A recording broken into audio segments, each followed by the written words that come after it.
A family murder blamed on British colonial history.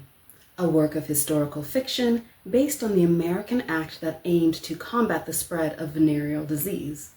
A multi-generational family saga following the lineage of 7 women and the secrets they've kept. The latest in the Wayward Children series. A nature book on the intertwined histories of Black Americans and trees. And a book of medicine and society asking the question of how we got to where we are with our beliefs about illness. I'm Veronica, and these are the 5 books, well, 6, that I'm excited for being published in January 2026. First, long time no post. I realize I'll get to that in my next video, wrapping up my 2025 year and my plans for 2026.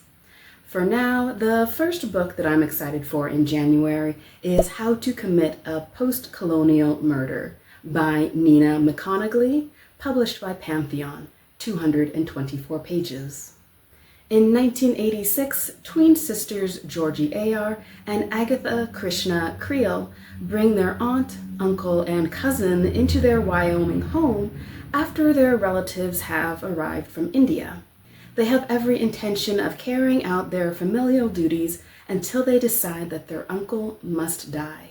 Georgie blames the British for this, and her story covers violence in their home and history, her now unstable bond with her sister Agatha Krishna, and her understanding of herself as an Indian American woman in the West. The publisher says that her account is, at every turn, cheeky, unflinching, and infectiously inflected with the trappings of teendom, including the magazine quizzes that help her make sense of her life.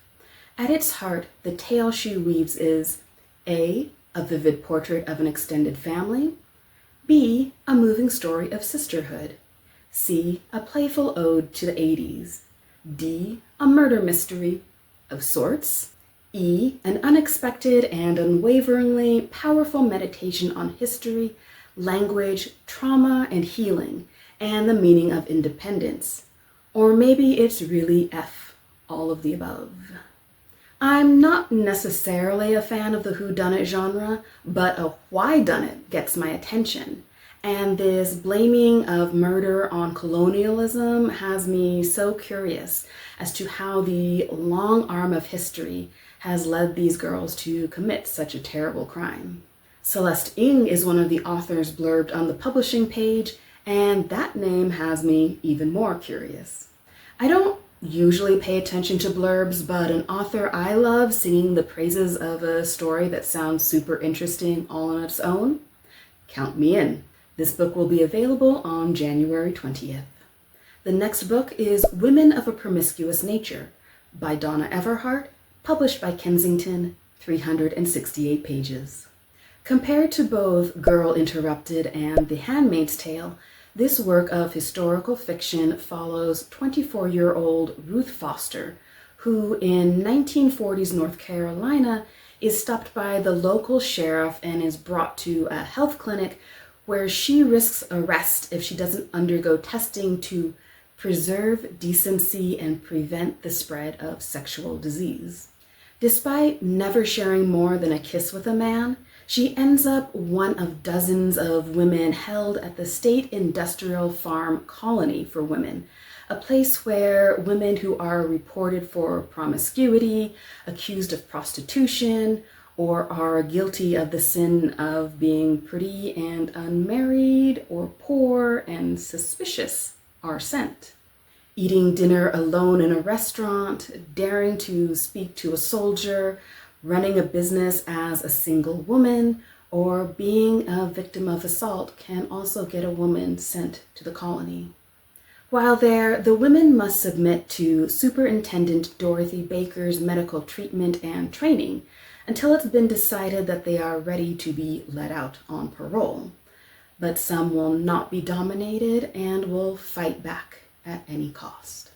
The publisher says the book is based on the long, buried history of the American plan and calls it a powerful and shockingly timely story of resistance and resilience that exposes the real government program designed to regulate women's bodies and sexuality throughout the first half of the 20th century. Okay, I knew nothing of this plan, so I did some cursory research on Wikipedia and found that this plan refers to the Chamberlain-Conn Act of 1918, which was a U.S. federal law that implemented a public health program whose goal was to combat the spread of venereal disease. The act gave the government power to quarantine any woman suspected of having a sexually transmitted disease. If the required medical exam revealed an STD, this could constitute proof of prostitution. The supposed purpose of the law was to prevent the spread of venereal diseases among soldiers, and the plan authorized the military to arrest any woman within 5 miles of a military cantonment. If found infected, a woman could be sentenced to a hospital or farm colony until cured. By the end of World War I, more than 15,000 women had been imprisoned, and most had never received medical hospitalization. Respectfully? What the f***? No, I take that back. Disrespectfully, what the f***? Why don't we know about any of this? And did they think women were just spontaneously contracting venereal diseases and also forcing men to hire them as prostitutes? This is the kind of logic that continues to today, that blames women for being single mothers but says nothing about the men who abandoned their children, thus resulting in single motherhood. This is a definite must-read for me. The book will be published on January 27th, but I'm putting this on my library holds list now.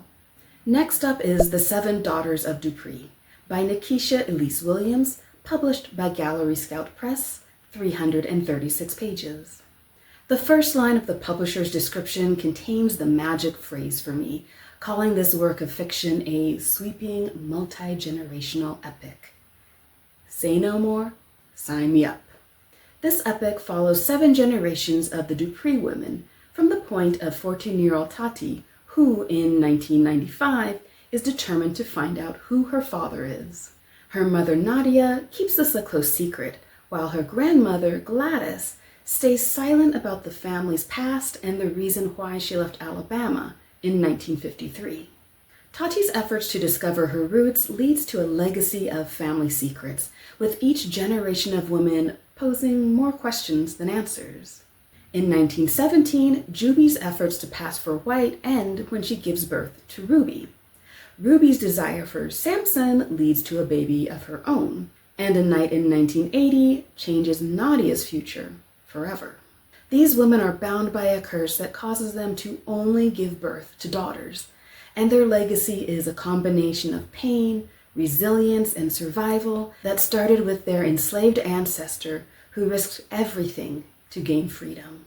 With comparisons to Yaa Gyasi's Homegoing and Honoré Fannin Jeffers' The Love Songs of W.E.B. Du Bois, the former of which I loved and the latter of which I haven't read but I really want to, the publisher says, The 7 Daughters of Dupree masterfully weaves together themes of generational trauma, Black women's resilience, and unbreakable familial bonds. Okay, with this book coming out on January 27th and the previous 2 also coming out at the end of January, it looks like I'll have a pretty busy February. Bonus fiction mention for the 11th book in the Wayward Children series, Through Gates of Garnet and Gold, by Seanan McGuire, published by Tor, 160 pages. I say bonus because I already know and love these series, even though it's fantasy, and I will definitely read this at some point. In fact, this is one of the few series I want to own. I love it that much, and my plan for the year is to collect them all and finally read them. The most recent installment brings us back to Nancy, protagonist of the first book, Everhart, a Doorway. After the passage of years, a darkness has descended on the halls of the dead, her magical world, and the living statues there are starting to die. It's up to Nancy to stop it, but to do so requires her to leave her beloved halls again and seek help from her former classmates. No matter what this book was about, I would read it. Available on January 6th. My first nonfiction pick for the year is When Trees Testify: Science, Wisdom, History, and America's Black Botanical Legacy by Beronda L. Montgomery, published by Henry Holt & Co., 320 pages. In this nature-based nonfiction work, award-winning plant biologist Montgomery explores how the history of trees in America is also the history of Black Americans. Pecan trees were domesticated by an enslaved African named Antoine. Sycamore trees were both havens and signposts for people trying to escape enslavement. Poplar trees are historically associated with lynching, and willow bark has offered the gift of medicine. In this endeavor, Montgomery examines how 7 trees are intertwined with Black history and culture, revealing how knowledge about these trees has shaped the country since its inception. Says the publisher, combining the wisdom of science and history with stories from her own path to botany, Montgomery talks to majestic trees, and in this unique and compelling narrative, they answer.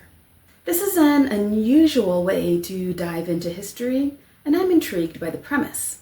Nature is invariably witness to human actions, and I have no doubt that these trees have interesting stories to tell us about ourselves. This one comes out on January 20th.